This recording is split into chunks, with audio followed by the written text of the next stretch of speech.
Alright, my fellow gamers, in honor of Memorial Day, to remember our fallen, I'm going to play with the most patriotic character there is in the Marvel Universe, the old Captain America himself. So, this is going to also be one of those character profile overviews that like in the series that I started doing. I've already covered Gambit, and I plan on doing these with all the heroes and even the villains when they're implemented into the game as well. So, as far as the human characters go, like Gambit and Captain America, I'm not going to identify any of their physical attributes for the most part, unless it's just something very obscure. So, for example, like their height and weight and stuff like that, because there are so many different versions throughout the Marvel universe, and sometimes it could vary greatly, especially depending on who's writing what. So I'm not even going to go over any of those things like eye color, hair color, or height when it comes to the humans, because they're all obviously they're all different. But if it's something extreme like a Thanos or something like that for the villains, then I'll mention their height obviously and their weight. So for this, like I said, I mean everybody knows that Steve Rogers is the blue-eyed, blonde-haired, quintessential American hero, right? 6'2" according to this profile on here on the internet that I'm looking at. So, and obviously he has the super serum, which caused all of these things to happen. So, there's that. But I always go over the official Marvel Universe wiki power grid with everyone whenever I do these character profile overviews.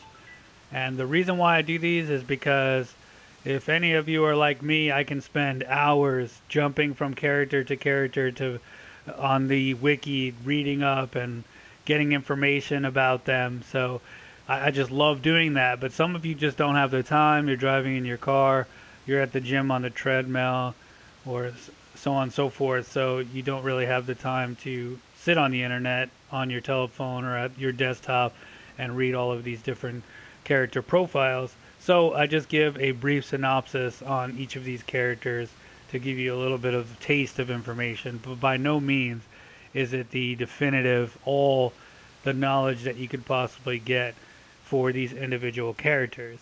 So with that being said, let's start on his power grid. So all of these are on a scale from 1 to 7. So his durability you could be an Avenger yourself, is Star-Lord, 3 it seems to like the 7. Guardians keep So you 3 out of busy. 7 is his durability. His energy is only 1 of 7, which is interesting. But I think they consider energy like kinetic energy, I liked you better when like you were in a the cyborg, Peter. like Cyborgs for are so Gambit, cool. for instance, how he Except for has the Deadpool. kinetic He's energy. kind of a buzzkill. So in a way, he doesn't have any of that energy. I don't think it means stamina. His fighting skills are 6 of 7, so he has an extremely high fighting skill rating. His intelligence is 4 of 7, which for a human is actually considered pretty high. Uh, Basically, he has that intelligence because in order to be the leader of the Avengers, you not only have to be stout and basically skilled at different wartime tactics and stuff like that, but you definitely have to be intelligent. So his speed is 3 of 7, and his strength is 3 of 7, which is funny when you look at it, because remember, this power grid is on a scale from 1 to 7, but for all heroes and villains throughout the Marvel Universe. So when you compare them, obviously, to some of the galactic, cosmic, and celestials and stuff like that, you have to take into consideration that that's what this power grid is rating these heroes and villains off of. So those are his power grid statistics. Now we'll move on to a little bit of history of old Captain America. His place of birth was New York City, if you can believe it. Which is pretty awesome. That's where I was born as well. His name is Steve Rogers, obviously. His occupation was crime fighter, former freelance artist, which People I think need is us. pretty Who's funny. with me? So his history, basically, Steve Rogers was born during the Depression and grew up as a frail youth in a poor family. His father died when he was a child. His mother, when he was in his late teens. Jesus, who wrote this thing? It's terrible. His mother, when he was in his late teens, horrified by newsreel footage of the Nazis in Europe, Rogers was inspired to try to enlist in the army. However, because of his frailty and sickness, he was rejected. Overhearing the boys earnest plea to be accepted, General Chess Phillips of the United States Army offered Rogers the opportunity to take part in a special experiment called Operation Rebirth.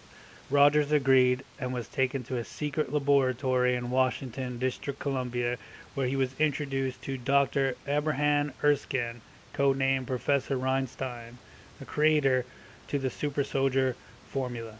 After weeks of tests, Rogers was at last administered the super soldier serum, given part of the compound intravenously and another part orally. Rogers was then bombarded by Vita rays, a special combination of exotic, which is in 1941, wavelengths of radiation designed to accelerate and stabilize the serum's effect on his body. Steve Rogers emerged from the Vita ray chamber with a body as perfect as a body can be and still be human. A Nazi spy who observed the experiment murdered Dr. Erskine mere minutes after its conclusion. Erskine died without fully committing the super soldier formula to paper, leaving Steve Rogers the sole beneficiary of his genius. Bam, baby. Roger was then put through an intensive physical and tactical training program, teaching him gymnastics, hand-to-hand combat, and military strategy. 3 months later, he was given his first assignment to stop the Nazi agent called the Red Skull. To help him become a symbolic counterpart to the Red Skull, Rogers was given the red, white, and blue costume of Captain America. During the war, he served as both a symbol of freedom and America's most effective special operative. Then, during the final days of the war, he was trying to stop a bomb-loaded drone plane launched by Nazi technician Baron Heinrich Zemo when the plane exploded, killing his partner Bucky and throwing him unhurt into icy Arctic waters. The super soldier formula prevented crystallization of Captain America's bodily fluid, allowing him to enter a state of suspended animation. Decades later, he was rescued by the newly formed Avengers and became a cornerstone of the team. His might undiminished, Captain America remains a symbol of liberty and justice. Boom! Just a little bonus information of his strength level. Captain America represents the pinnacle of human physical perfection. While not superhuman, he is as strong as a human being can be. He can lift a maximum of 800 pounds with supreme effort. That's a lot of weight. That's old Captain America right there for you. And I hope you all appreciate this brief but informative character profile overview of Captain America. I appreciate it. I'm thankful for you all watching.